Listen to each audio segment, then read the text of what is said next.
আসসালামু আলাইকুম। কেমন আছেন আপনারা? আশা করি আল্লাহর রহমতে সবাই ভালো আছেন। আমিও আলহামদুলিল্লাহ আপনাদের দোয়ায় ভালো আছি। রেখা সোয়াল চ্যানেলের পক্ষ থেকে আমি রেখা আপনাদেরকে জানাই অনেক অনেক শুভেচ্ছা।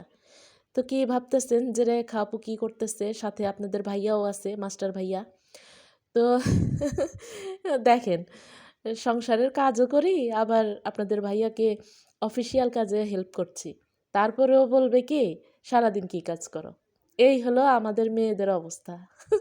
তো যাই হোক আম ভোটার হালনাগাদের কাজ চলছে আমাদের দেশে।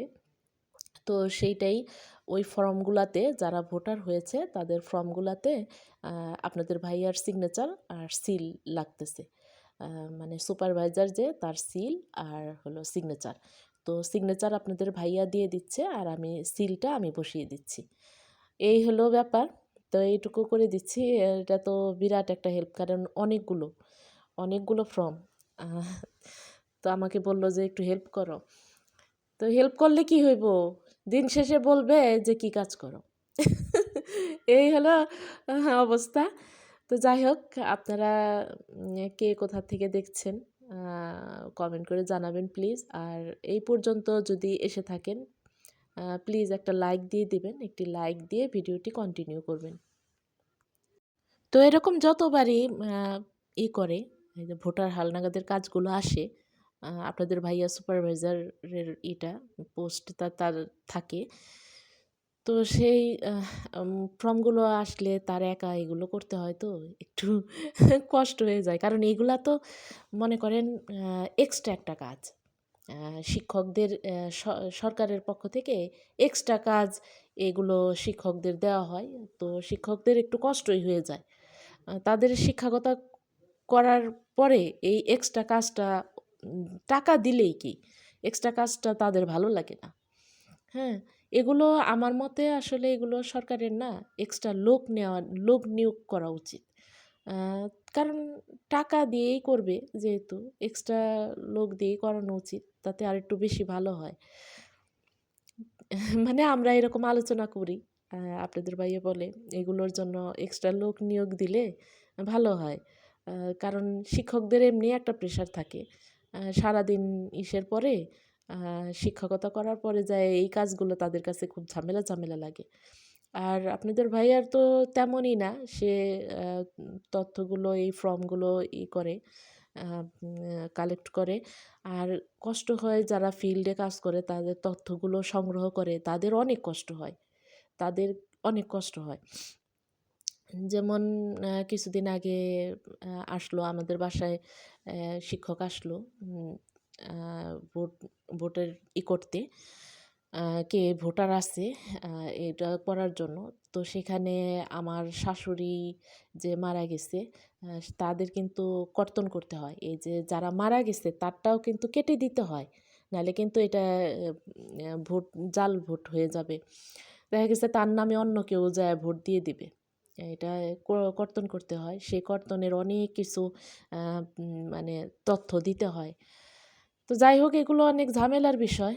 তো এই ঝামেলাগুলা শিক্ষকদের কাছে একটু প্যারাই লাগে। সেইখানে একটু হেল্প করে দিলে ঘরের মানুষগুলো যদি একটু হেল্প করে দেয় ভালো হয়। সেইটাই করছি, হেল্প করছি। কিন্তু দিন শেষে বলবে যে, "কি কাজ করো? কোনো কাজই করো না।" হ্যান-ত্যান। তো শেষে আমি আবার দুষ্টামি করছি। ভিডিও শেষে আমি দুষ্টামি করছি। এখন কিন্তু তোমার কপালে সিল লাগায় দিব। আমাকে বলে কি দাও? কি করবা আর সিল দাও। মানে বিপদে পড়ছে তো। এখন বলতেছে কপালে সিল দিয়ে দাও। কারণ তার হলো আ কাজ উদ্ধার করা দরকার। এখন আমি যা বলতাছি তাই সে মেনে নিচ্ছে। এই হলো অবস্থা। আর এদিকে দেখলেন আমি বুটের ডাল আ গত রাতে বুটের ডাল ভিজিয়ে রাখছিলাম। বুটের ডাল কিন্তু আমি খেতে খুব পছন্দ করি। যেকোনো মাংস দিয়ে এত টেস্ট হয়। আ গরুর মাংস বলেন, খাসির মাংস বলেন, মুরগির মাংস বলেন। আমি বেশিরভাগ খাসি বা গরুর মাংস দিয়ে পছন্দ করি এই বুটের ডালটা। বুটের ডালটা আমার খুব ভাল লাগে।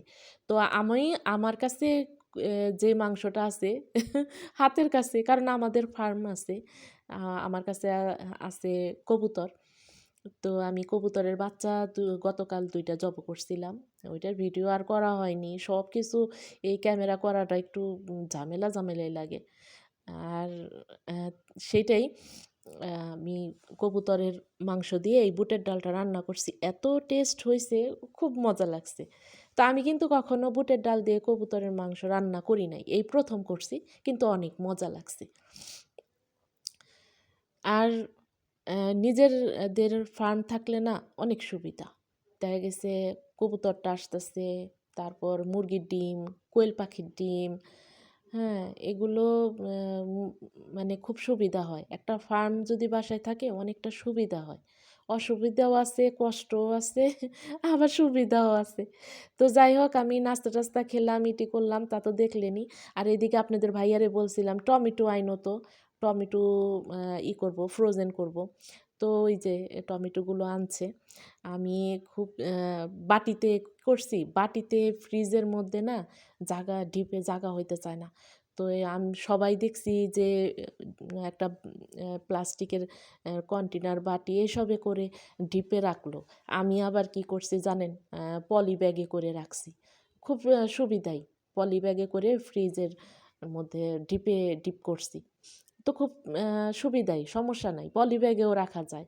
এমন যে আ উম ইসে রাখতে হবে, কোনো বাটিতে রাখতে হবে, কন্টেনারে রাখতে হবে, না, পলিথিনেও রাখলে হয়। পলি ব্যাগে, পরিষ্কার পলি ব্যাগে আমি এই যে রেখে দিছি। যখন রান্না করব শুধু বের করে রান্না করব। ভালো হইছে না? আ সবসময় কিন্তু হাতের কাছে বাটি খালিও পাই না, কিছু না। মানে আমি ইজি করছি ব্যাপারটা। পলি ব্যাগে করে ডিপ করে নিছি। তো সুবিধাই আছে, এখান থেকে নিয়ে খাওয়া যাবে, একদম বেশ কয়েকদিন চলে যাবে। আর আপনাদের ভাইয়া রাজশাহী গেছিল পিকনিকে, সেখান থেকে আ আবার নামছিল টাঙ্গাইলের পোড়াবাড়ির চমচম আনছে, আর হলো রসমালাই আনছিল। আর সাথেও রাজশাহীর চানাচুর আনছিল। রাজশাহীর চানাচুর এত টেস্ট, আ আমরা খেয়ে তো মানে একদম ফিদা হয়ে গেছি।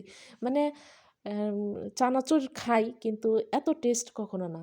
বাদাম ভর্তি, হাতে বানানো। খুব টেস্ট। তো আজকের মতো এখানেই শেষ করছি। আল্লাহ হাফেজ। আসসালামু আলাইকুম।